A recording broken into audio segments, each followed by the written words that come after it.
नमस्कार किसान भाइयों, मैं सरिता मीणा सीनियर एग्रीकल्चर सुपरवाइजर अलई मेरे यूट्यूब चैनल स्मार्ट फार्मिंग में आपका स्वागत है। तो किसान भाई आज हम बात करेंगे नींबू की खेती के बारे में। किसान भाई किस तरह से नींबू की खेती कर सकता है, कौन सी किस्म उसमें काम में ले सकता है, गड्ढे के किस प्रकार तैयार करेगा हमारा किसान भाई, तो इसके बारे में हम विस्तार से बात करेंगे। तो सबसे पहले हम बात करते हैं नींबू के बारे में।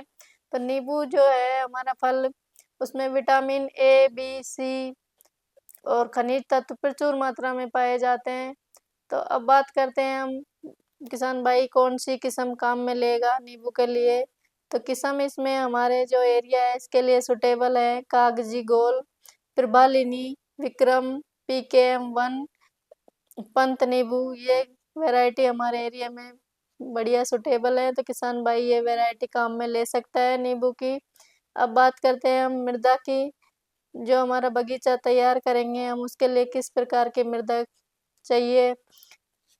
तो जो नींबू के बगीचे के लिए मृदा जो उपयुक्त रहती है वो है हमारी दोमट, बलुई दोमट। मृदा जांच की हम बात करें तो पहले बगीचे के लिए किसान भाई को मृदा जांच अवश्य करानी चाहिए, उसमें मृदा का पीएच का पता लग जाता है। तो जो हमारा नींबू का बगीचा किसान भाई लगाएगा उसके लिए 6.8 से 7.5 के बीच में पीएच मान होना चाहिए हमारी मृदा का।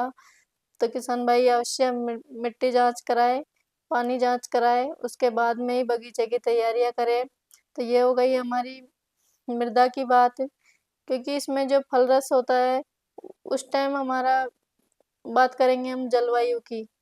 तो जलवायु जो नींबू की फसल है उसके लिए बगीचे के लिए जो जलवायु है हमारी वो मतलब गर्म, पाला रहित एरिया होना चाहिए। शुष्क यानी 50 से 60 सेंटीमीटर वार्षिक वर्षा जिस एरिया में होती है वहाँ पे नींबू की खेती आसानी से किसान भाई ले सकता है।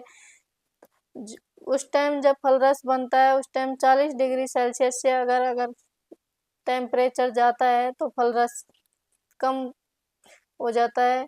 तो इस एरिया में जहाँ पे टेम्परेचर बहुत ज़्यादा रहता है तो वहाँ पे बगीचा नहीं लगाएं। ये तो हो गई हमारी जलवायु की बात। अब बात करेंगे हम किस गड्ढे की। किसान भाई किस तरह से नींबू के गड्ढे तैयार कर सकता है और कौन से महीने में तैयार करना है, तो इसके बारे में बात करते हैं। तो जो नींबू का बगीचा किसान भाई लगाएगा उसका जो गड्ढे का जो साइज रहेगा वो रहेगा 1 इंटू 1 यानी 1 घन मीटर। 1 फीट लंबा, 1 फीट चौड़ा, 1 फीट गहरा, एक 1 बाई 1 का घन मीटर का गड्ढा रहेगा। जो एक गड्ढे से दूसरे गड्ढे यानी एक पौधे से दूसरे पौधे की जो दूरी रहेगी नींबू में वो 5 इंटू 5 यानी 5 मीटर दूर रहेगा। ये तो हो गई हमारी गड्ढे के साइज और पौधे से पौधे की दूरी।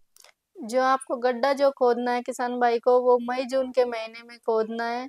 क्योंकि मई जून के महीने में टेम्परेचर हाई होता है तो हमारे जो मृदा में कीट रहते हैं, हानिकारक कीट, अनावश्यक खरपतवार के बीज जो रहते हैं तो वो टेम्परेचर की वजह से नष्ट हो जाते हैं। तो अपन को मई जून के महीने में गड्ढा खोदना है। अब बात करते हैं गड्ढे में डालना क्या क्या है। तो उसमें आपको एक गड्ढे में 50 से 60 किलोग्राम गोबर का खाद लेना है, सड़ा हुआ अच्छा। अगर आपके पास वर्मी कंपोस्ट अवेलेबल है तो उसमें 1 किलोग्राम वर्मी कंपोस्ट खाद डालिए, 1 किलोग्राम सुपर फास्फेट डालिए, 50 से 100 ग्राम क्यूनाल फोस पाउडर चूर्ण जो आता है वो डालिए एक गड्ढे में और उसको भर दीजिए। पौधे जो हमें लगाना है, पौधे का जो समय रहेगा वो रहेगा बरसात का टाइम यानी कि जुलाई से सितंबर के बीच में हमें पौधा किसान भाई को लगाना है। तो इस तरह से किसान भाई गड्ढा की तैयारी करें।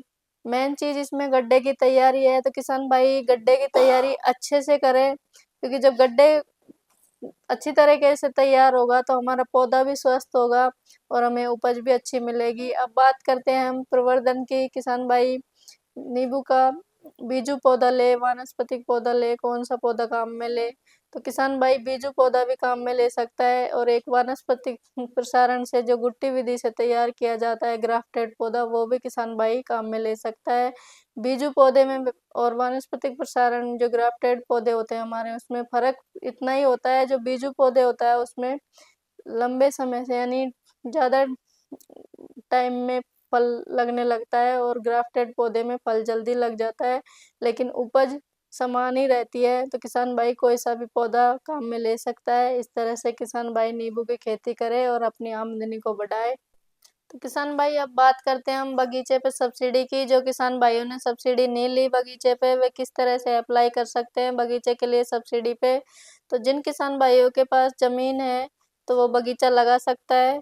तो उसके लिए प्रक्रिया क्या रहेगी, आपको ई मित्र पे जाके ऑनलाइन करवानी पड़ेगी फाइल। तो उसमें जो आपके आवश्यक दस्तावेज है वो आपका जमाबंदी हो गई, जो कि 6 माह पुरानी नहीं होनी चाहिए। एक आपको बगीचे के लिए पहले मिट्टी पानी की जांच करानी पड़ेगी, वो रिपोर्ट साथ में लगेगी। उसके बाद में किसान का जन आधार कार्ड हो गया, आधार कार्ड, बैंक पासबुक, और एक आपको बगीचे के लिए रजिस्टर्ड डीलर से कोटेशन लेना पड़ेगा, क्योंकि इसमें ड्रिप अनिवार्य है बगीचे में।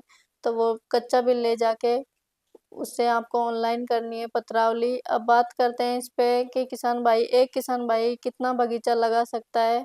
तो जो सामान्य कैटेगरी का किसान है उसको 0.4 यानी 40 ईयर से लेके 4 हेक्टेयर तक, 16 बीघा तक सामान्य किसान बगीचा लगा सकता है। जो SC ST का किसान है वो 0.2 यानी 20 ईयर से लेके और 4 हेक्टेयर तक बगीचा लगा सकता है। ये तो हो गई हमारे एरिया की बात। अब बात करते हैं सब्सिडी की। तो बगीचे पे जो सामान्य किसान है उसको 70% सब्सिडी दी जाएगी उद्यान विभाग की तरफ से, और SC ST को 75% सब्सिडी की उद्यान विभाग की तरफ से दी जाएगी। तो पहले किसान भाई अपनी पत्रावली ऑनलाइन कराए मित्र पे, राज किसान साथी पोर्टल पे, हॉर्टिकल्चर में। उसके बाद में जैसे किसान भाई की प्रशासनिक स्वीकृति जारी होगी तो हमारे जो संबंधित सुपरवाइजर है वो आपको अवगत करा दिएंगे कि भाई अब आपकी फाइल पास हो गई है, तो अब आप बगीचा लगा लीजिए। तो आप जो रजिस्टर्ड नर्सरी है वहाँ से पौधे लाके अपना बगीचा लगा लीजिए, और ड्रिप, जो रजिस्टर्ड डीलर है उससे ड्रिप लगवा लीजिए। उसके बाद में जो आपका खर्चा आता है उसके सारे बिल सबमिट कर दीजिए। आपके मौका सत्यापन करने आएंगे हमारे कृषि विभाग के हॉर्टिकल्चर के सुपरवाइजर, WO साहिबान, जो भी। मौका सत्यापन के बाद में जो भी आपका पेमेंट बनता है वो आपके DBT के माध्यम से आपके बैंक अकाउंट में आ जाएगा। तो किसान भाई इस तरह से सब्सिडी ले सकता है बगीचे पे। सब्सिडी आपको 70 से 75% तक दी जाएगी। तो इसका फायदा उठाएं, ज़्यादा से ज़्यादा किसान भाई बगीचा लगाएं, बगीचे से अपनी आमदनी को बढ़ाएं। धन्यवाद।